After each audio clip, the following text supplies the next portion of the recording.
कि गांव में लोग इस चीज़ को समझता नहीं है, गाली देता है कि लोग शाम में बैठ के वहाँ पे दारू पीता।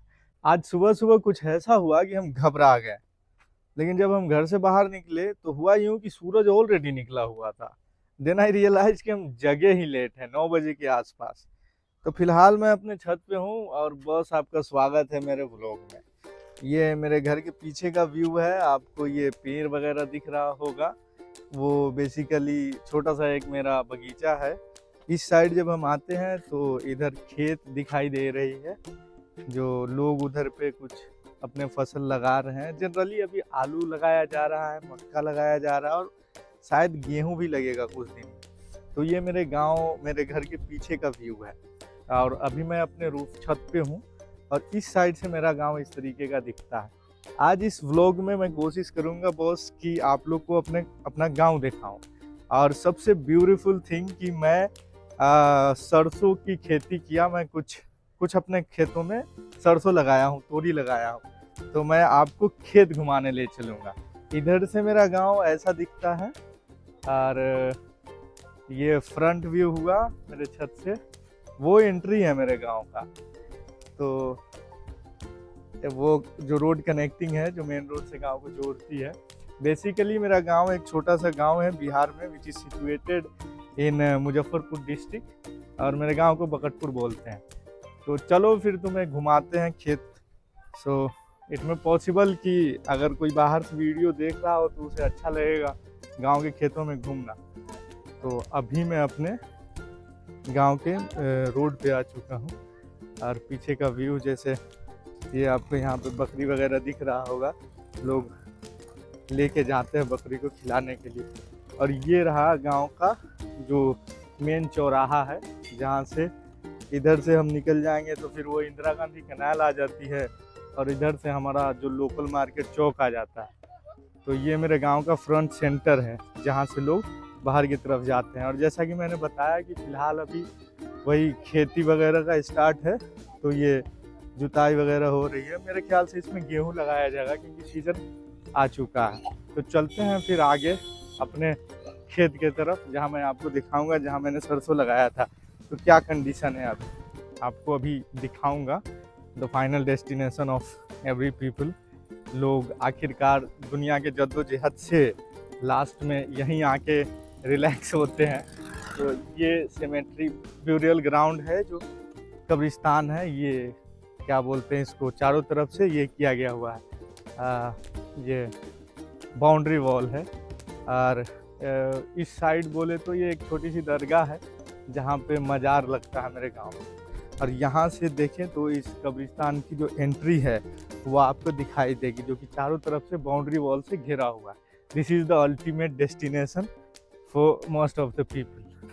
तो बॉस फाइनली मैं वहाँ आ गया हूँ, जो मैंने बताया कि आपको आज एक सरसों का खेत घुमाऊंगा गांव में। तो दिस इज़ बेसिकली, आप पीछे लिखा हुआ देख सकते हो कार्यालय, जो कि हम लोगों ने एक फनवे में लिखा था, बट ये हम लोग का बैठकी है। जनरली हम लोग सर्दी में यहाँ पे बैठते हैं और कुछ उधर पे बोन फायर करते हैं और कुछ बना के, मतलब एक बारबेक्यू किए जैसे फ्रेंड्स के साथ में। तो जो मेरे दोस्त हैं वहाँ पे बैठते हैं। और फन फैक्ट ये है कि गांव में लोग इस चीज़ को समझता नहीं है, गाली देता है कि लोग शाम में बैठ के वहाँ पे दारू पीता।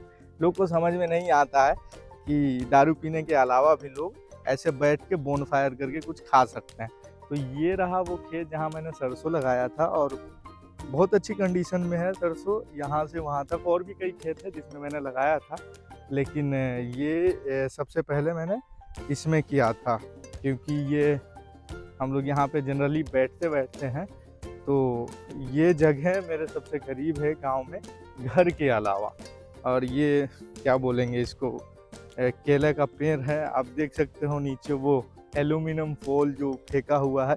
ये जनरली हम लोग जब यहाँ पे वो बारबेक्यू करते हैं और कुछ बनाते हैं तो उसी का वेस्ट है। और ये रहा पीछे जो मैंने बताया था कि हाँ ये सरसों का खेत है।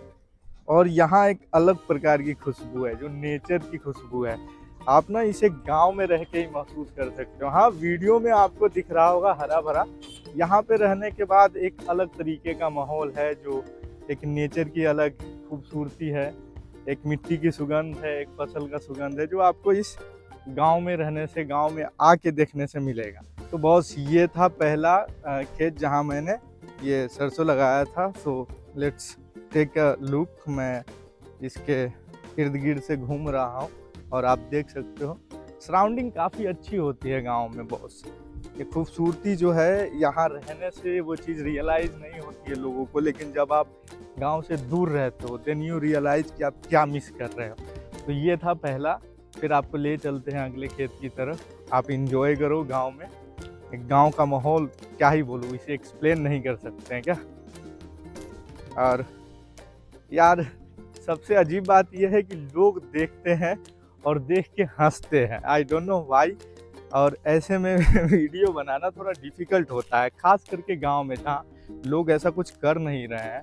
शहर में तो चलो लोग बना भी रहे हैं और पीपल्स आर मतलब लोग समझते हैं, लेकिन गांव में it's completely like no one is doing this. हाँ कुछ लोग कर रहे हैं but it's difficult for me to लेकिन क्या कर सकते हैं। इट्स लाइक अगर दिखाना है तो फिर I will have to bear this situations, so that's why I am doing. तो ले चलता हूँ नेक्स्ट खेत के तरफ जो कि नियर बाई है यहीं से। और पीछे मोनू देखो, लड़का है। जब भी हम लोग वहाँ पे बोन फायर करते हैं तो ये लोग चेयर वगैरह अरेंज करते हैं। So this is the next खेत जिसको मैं अभी दिखाऊंगा आपको।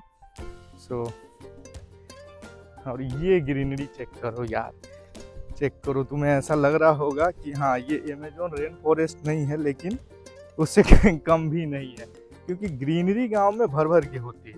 यहाँ पे ट्रीज होते हैं। तो क्या है जनरली अभी तो पेड़ को काट भी दिया जाता है। ज़्यादातर लोग इस पर्पस से पेड़ वगैरह लगाते हैं कि they receive fruit from there. लेकिन ये बेसिकली बैम्बू बोलते हैं, जो कि जनरली पहले यूज होता था। घर वर फूस के मकान जब बनते थे तो उसमें यूज होता था। ये जो ट्रीज है मेरे पीछे, गांव में इसे बांस बोलते हैं। बेसिकली ये बैम्बू ट्री है। इसका मल्टीपल यूज़ था और इसकी अपनी एक सिग्निफिकेंस है। गांव से रिलेटेड लोग हैं वो समझ सकते हैं। हमारे यहाँ कहते हैं कि ज़िंदगी जीने के लिए भी बांस की ज़रूरत है और मरने के बाद भी ज़रूरत है। जो लोग गांव से है और इस परिवेश से आते हैं इस बात को समझ सकते हैं। और अभी हम लोग पहुँच चुके हैं जो हम लोग का दूसरा खेत है जहाँ मैंने सरसों लगाया था। तो चलो आपको दिखाते हैं। यहाँ भी बैम्बू ट्री है। ये बांस काफ़ी इम्पोर्टेंस रखता है अपने जगह पे। ये बांस का पेड़, ये तार का पेड़ और ये एक शीशम की पेड़ है जो विलुप्त होती जा रही है, डिस्टिंक्ट होती जा रही है। तो फाइनली मैं अगले खेत की तरफ आ गया हूँ। यहाँ एक और खेत है जिसमें मैंने सरसों लगाया था। और ये बहुत बड़ा मसला रहता है कि लोग फसल बर्बाद कर देते हैं। देखो यहाँ से ट्रैक्टर का लीक लगा दिया, अब क्या ही कर सकते हैं, है ना। सो ये रही अगली फसल, वही सरसों की फसल जो मैंने लगाई थी। और माशाल्लाह यहाँ भी बहुत अच्छी कंडीशन है। तो देखिए ये लगभग मैंने अभी से 20-22 दिन पहले लगाया था और अभी ये कंडीशन है। लगभग 4-5 दिन पहले इसमें मैंने पानी डाला था और वो खाद के रूप में जो यूरिया है वो दिया था। वो देने के बाद अभी खेत की कंडीशन माशाल्लाह बहुत अच्छी है। इधर से मोनू। और दूसरा एक और मैंने यहाँ पे लगाया था। इसमें कुछ खास, हाँ मोनू, इसमें कुछ खास है नहीं, मतलब हुआ है यहाँ भी बढ़िया है, लेकिन इसमें घास वगैरह ज़्यादा थी, जंगल ज़्यादा था, इसलिए इसमें बहुत अच्छा आउटपुट नहीं है, लेकिन फिर भी बहुत बढ़िया। और एक इंटरेस्टिंग थिंग मैं आपको दिखाने वाला हूँ। मैं अभी से लगभग 2-3 साल पहले वो गन्ने का बीज लाया था, गन्ना लाया था बेसिकली, और उसे ना स्टम्प के तौर पे डाल के उगाते हैं। तो बहुत बढ़िया हुआ नहीं फसल, मतलब मैंने लगाया ही इस पर्पज़ से था कि गांव में लोग जनरली गन्ना लाने जाते हैं दूसरे के खेत में, एक तरीके से काइंड ऑफ चोरी करने, क्योंकि बिकता नहीं है हर जगह, है ना।